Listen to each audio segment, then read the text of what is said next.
In this video, I want to talk a little bit about colour theory while I demonstrate how I painted these magnolias in watercolour.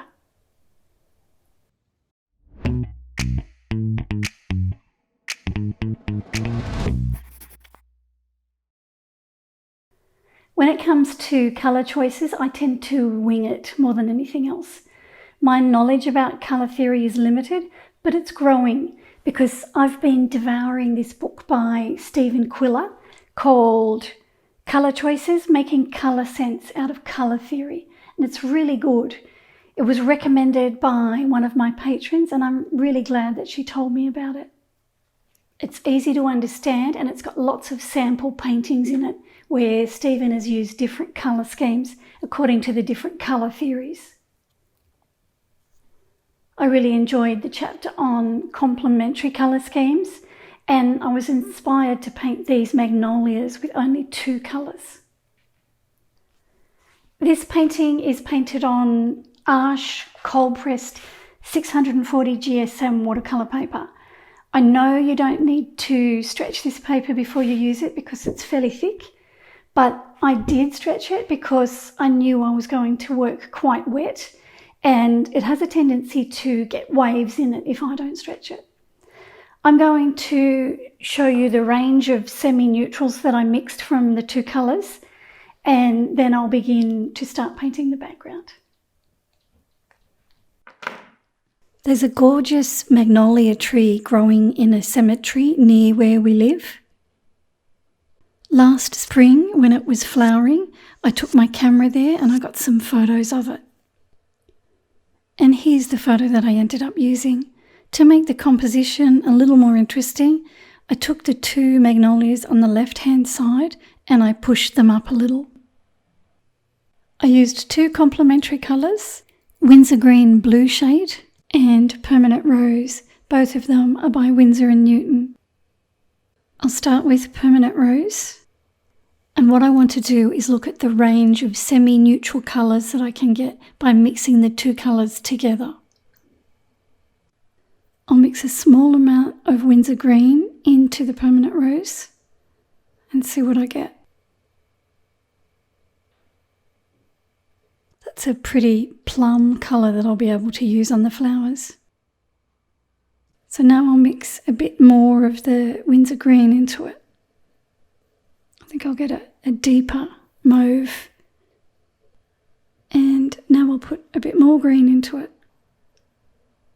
See what I come up with.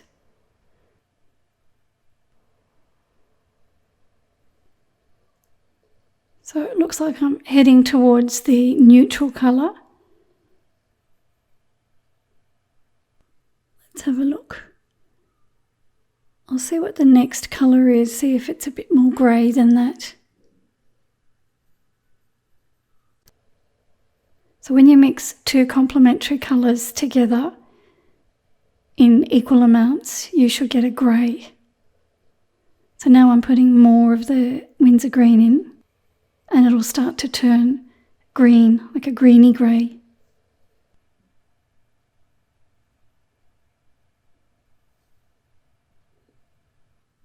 Try it again.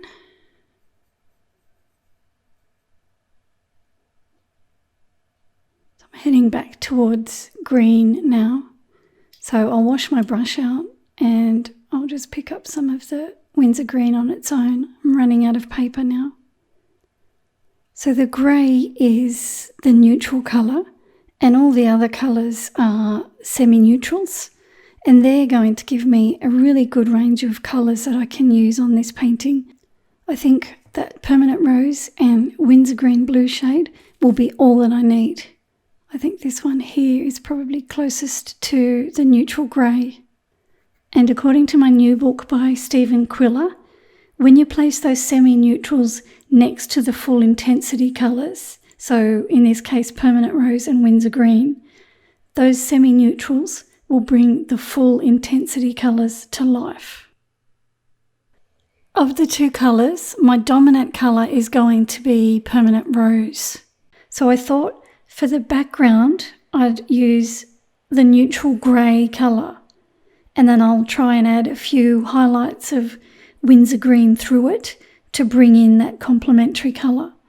So I figured I'll mix equal amounts of permanent rose with wintergreen to make my neutral grey. That's a bit dark, so I've just mixed some water into it to make it lighter in colour. I started by wetting the bottom left corner of the painting with some water. I wanted the paper to be fairly wet so that when I put the paint on, I could lift my board up and let the paint drift down towards the edge of the paper. I'm painting flat on my table, which is how I normally paint. I've just used the grey along the edge of the magnolia, and now I'm going to lift the board up off the table and make that paint drift down to the bottom left corner. So you can see it's fairly wet. I've just noticed a little dry patch where I didn't have any water, so I've just put a bit more water there.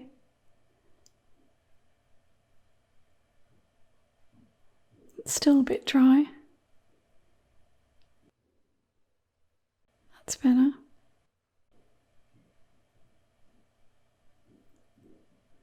Okay, a bit more paint. I'm thinking that this colour will be the overall colour of the background, but I want to bring in a few green areas to add some interest and to also bring in that complementary colour. So I'll get some green now. This is Windsor Green Blue shade. I'm not sure how much I want. I don't want to overwhelm it with green, so I'll just put a little bit of it on. I kept going. I wet the next section of paper and I did the same thing. I put the grey paint on and then a bit of the green. I tilted the board up and then I used my brush to take off the excess paint and water down the bottom there. I did that all the way around in sections until it ended up looking like this. When I looked at it, I thought it was too stripy and I think I had too much green. So I went ahead and started working on the magnolias, and when I was finished them, I went back and I had another play with the background to fix it up. Okay, my background's on there, and as I said, I knew I'd have to come back and play with the background some more because it wasn't right. I decided to go ahead and start painting the magnolias. I thought that it would be best to start painting them in so that I could see how dark I needed to go with the background. I started the magnolias by painting a wash of permanent rose, fairly pale, over the major petals at the front. I thought that I'd use that colour as an underwash and I'd work over the top of it with the semi-neutral colours that I was going to mix. Here I'm finishing off that pale wash of permanent rose over the large main petals at the front. I thought that this colour would sit underneath the other colours that I'm going to place over the top, and it will show through in places. So this is what it looked like. After I did this, I knew it was time to start mixing up some of those semi-neutrals that I needed. This petal down here looks like a purpley grey to me. I can see it there as well. Over here I can see a purple grey colour. I thought I'd mix a similar colour to the colour I used on the background, and that was equal quantities of the permanent rose and the green. I'll add water to it so that it's not too dark, and that looks pretty close to what I think I need. Wherever I saw that mauvey grey colour on the petals, I painted it on. Then I had another look at the reference photo and I started to look at some of the other colours. I tried to match them as best I could by varying the amount of pink and green when I mixed them together.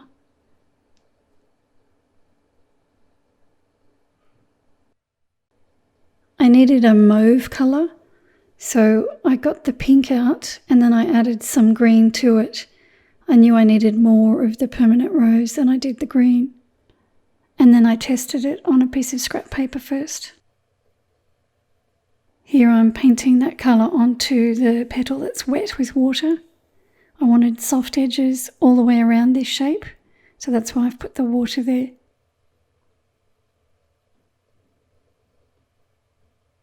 So I used that colour wherever I thought I needed it.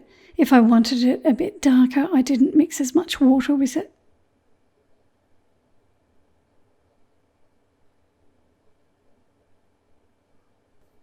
Then for the darkest colour on the Magnolia, I used the pink and the green, but I didn't mix any water with it. I used a fair amount of pigment. I put the pink out first, and then I added the green to it.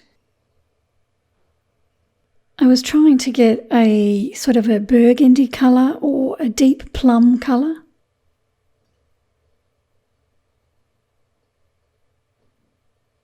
I used that colour on the darkest sections of the Magnolias. I wet the paper before I put the paint on to keep my paint edges soft. This won't be dark enough, I know, when it dries, so what I'll have to do is keep layering over the top of it with the same or similar colour.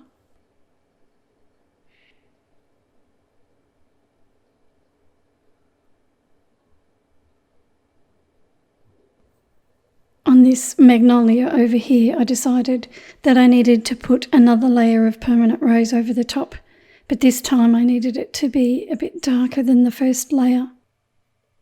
So this is permanent rose on its own with nothing mixed with it. I'm painting on wet paper here as well.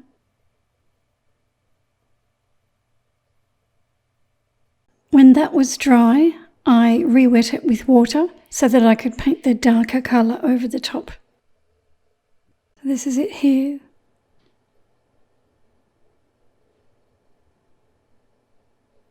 So I'm not disturbing the pink underneath because it completely dried. So now you can see 3 layers of paint. I've got the light pink underneath, followed by the darker permanent rose. And now I've got that magenta or burgundy colour that I've just mixed. And I did much the same with this other petal. I put the darker permanent rose over the top. I put some of the grey violet up the top. You can see that showing up there. And now this is the darker burgundy mix. Each layer dried in between, and I re-wet it with water as I went. So each layer was painted on wet paper. As each layer dried, I could see that I needed to go a bit darker again. So here I am wetting this middle petal with some water, and I'll use that dark burgundy colour that I mixed again.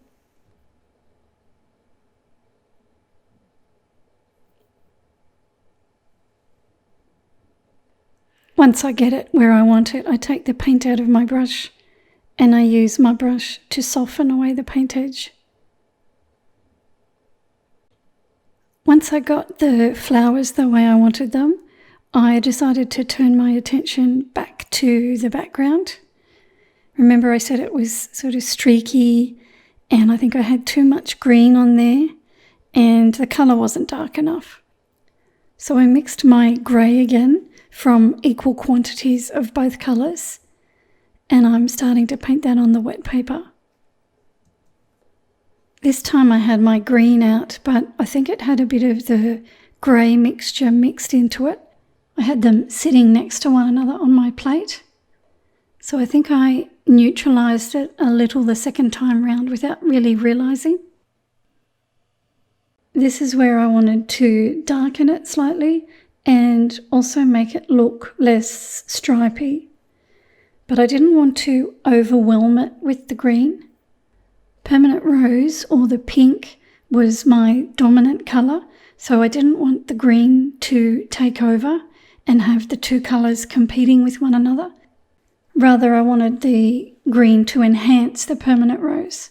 So that's what's going through my mind as I paint this. It can be quite daunting painting the background after you've spent so long painting the subject. I know I'm always concerned that I'm going to do something wrong and mess it up. So I'm always glad when I get the background finished. which is another reason why I like to try and paint the background first a lot of the time, so that I can put that behind me and then focus on the subject. But in this case, the background that I painted on there first wasn't dark enough. It wasn't the way I wanted it, so I knew I had to come back and have another go at it. I keep lifting the board up so that the paint will drift further down to the edge of the paper. I didn't paint the branches in yet. I thought I'll get the background done because it'll be too tricky to try and paint around it, and I'll use the background colours to form part of the branch. I thought those sort of colours would blend in with the branch nicely. So I've just wet that with water, and now I've got my grey mixture again, which is the two colours mixed together equally without a great deal of water in it. And that makes that neutral grey colour, which is really pretty. Into that, while it's wet, I thought I'd drop some permanent rose just to add interest to it. I'm not following the reference photo, I'm only following the reference photo for the shape of the branch. Then I kept going with the grey paint, still on the wet paper. That water on the paper allows the paint to bleed, and it gives me those soft edges.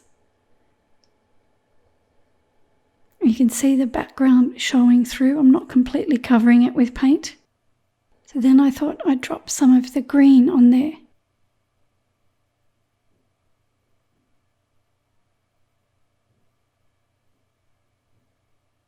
After I finished painting the branches, I stood back and looked at it, and I could see that my dark areas needed to be darker.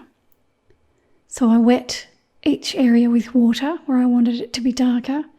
I mixed the two colours together without much water mixed into it, and then I painted that on. When I say I mixed the two colours together, it's got more of the permanent rose in it because it's a burgundy colour. And I did that wherever I thought I needed it to be a bit darker. That helped to make the light areas pop more because there was more contrast. I left the painting overnight and I came back to it in the morning just to make sure I was happy with it. And then I took the washi tape off and I cut it off the board. And there it is. So that's my Magnolia painting painted with two complementary colours. Normally, when I'd paint something like this, I'd pretty much use colours straight out of the tube so that I could avoid having to mix them. This painting has taught me that I don't have to do that. I know now, because of Stephen Quiller's book, that it's best to fill larger areas of the painting in with semi-neutral colours. And by putting those semi-neutral colours next to the full intensity colours, that has got the bonus of making those full intensity colours more vibrant. I was also reminded to make one colour dominate in order to not confuse the eye, which I probably knew already, but it's good to be reminded of that. By using colour theory and a limited palette, I can begin to create more colour harmony in my paintings. And I'm really excited now to try new colour schemes. I'm in the process of making a full-length tutorial of this painting where I don't skip over anything, and I will be making it available on my Patreon site as soon as I have it ready. Thanks for watching. I hope that this video was helpful to you. As always, a like is very much appreciated, and please subscribe to my channel if you don't already. And I'll see you next week with a new watercolour tutorial.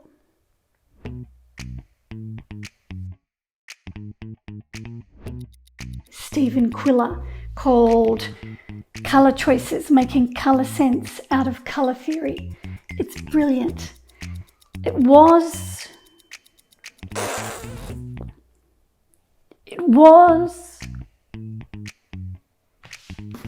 recommended to me. Stephen Quiller. It's called Colour Choices, Making Colour Sense Out of Colour Theory, and it's really good.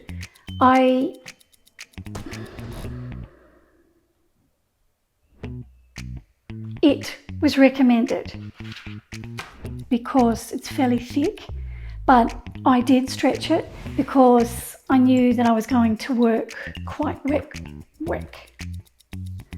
I knew that I was going to work quite wet with it.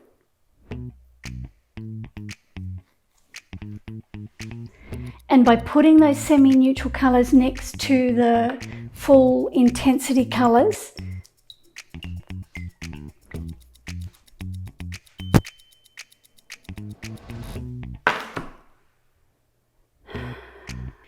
but I stretched it because I knew that I was going to work quite wet, and it has a tendency to wipe your nose with it. Oh. Excuse me.